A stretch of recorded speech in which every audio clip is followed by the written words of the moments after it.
AP రాజకీయాలు గతంలో కంటే ఇప్పుడు డిఫరెంట్గా కనిపిస్తున్నాయి. ఓవైపు వైసీపీ వైనాట్ 175 అంటోంది. అదే సమయంలో జగన్ పార్టీని ఈసారి ఓడిస్తామంటూ టీడీపీ జనసేన పట్టుదలగా ఉన్నాయి. గెలుపు ఓటముల్లో కీలకమైన కాపు సామాజిక వర్గం ఈసారి ఎవరికి జై కొడుతుంది అన్నది కీలకంగా మారింది. మార్పు కోరుకుంటున్నారా? నేతలు చెప్పిన వారికే ఓటేయబోతున్నారా?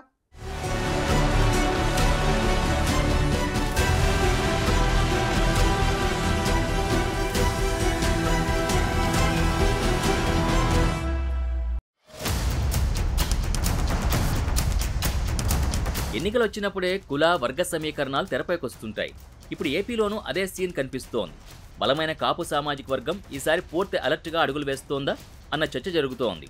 నిజానికి రెడ్లు కమ్మ వర్గాలదే కీలక పదవుల్లో ఆధిపత్యం కనిపిస్తోంది. అదే సమయంలో కాపు వర్గానికి కొన్ని పదవులే దక్కుతున్నాయి. అందులోనూ కీలకమన్నవి లేవన్న వాదన ఉంది. ఏపీ జనాభాలో 27% ఉన్న బలమైన సామాజిక వర్గమైన అధికారం అందరి ద్రాక్షగానే ఉంటోందంటున్నారు. నిజానికి ఏ రాష్ట్రంలో ఈ స్థాయి జనాభా ఉన్నా కీలక పదవులు చేపట్టిన పరిస్థితి ఉంది. కానీ ఆంధ్రప్రదేశ్లో కాపు సామాజిక వర్గంలో అనైక్యత కారణంగా కీలక పదవులకి దూరంగా ఉండిపోయారన్న టాక్ కూడా ఉంది.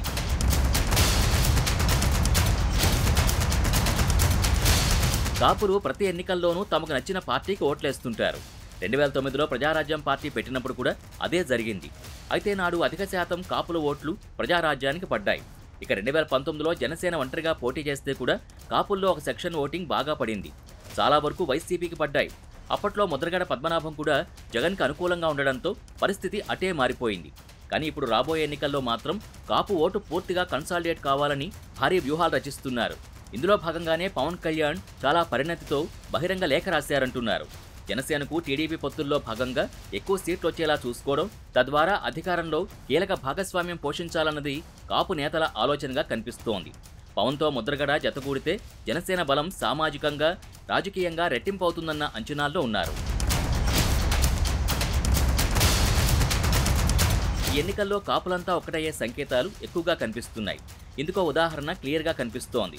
ఇటీవలే వైసీపీలో చేరి 10 రోజులు తిరగకుండానే క్రికెటర్ అంబట్ రాయుడు రూట్ మార్చేశారు. వైసీపీకి గుడ్ బై చెప్పేశారు. జనసేన వైపు అడుగులు వేస్తున్నారు.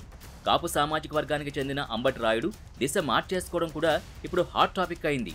కాపులంతా ఒక్కచోట చేరుతారా అన్న ప్రశ్నలకి సమాధానంగా మారుతోంది. రానున్న రోజుల్లో అనూహ్య పరిణామాలు చోటు చేసుకుంటాయని కూడా అంటున్నారు.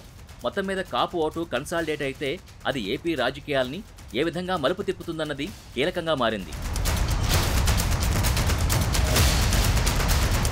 కాపు సామాజిక వర్గంలో తమకున్న పట్టును కోల్పోకూడదని వైసీపీ భావిస్తోంది. అందుకే పార్టీలోని కాపులందరినీ ఏకతాటిపైకి తెచ్చి జనసేన, టీడీపీ నేతలపై విరుచుకుపడేలా చేస్తున్నారు. గత 5 ఏళ్లలో కాపులకు జగన్ ప్రభుత్వం ఏమేం చేసిందో చెబుతున్నారు. మరోవైపు వైసీపీకి పోటీగా జనసేనకు చెందిన కాపు నేతలు కూడా మీటింగ్ పెట్టుకుంటున్నారు. కాపులకు రాజకీయంగా మంచి పొజిషన్ వస్తుందని అంటున్నారు. పవన్ కళ్యాణ్పై ఇష్టం వచ్చినట్టు మాట్లాడితే సహించేది లేదని హెచ్చరించారు. మరోవైపు వంగవీటి రాధ, ముద్రగడ పద్మనాభం వంటి వారి సపోర్ట్ కోసం అన్ని పార్టీలు ఎదురుచూస్తున్నాయి.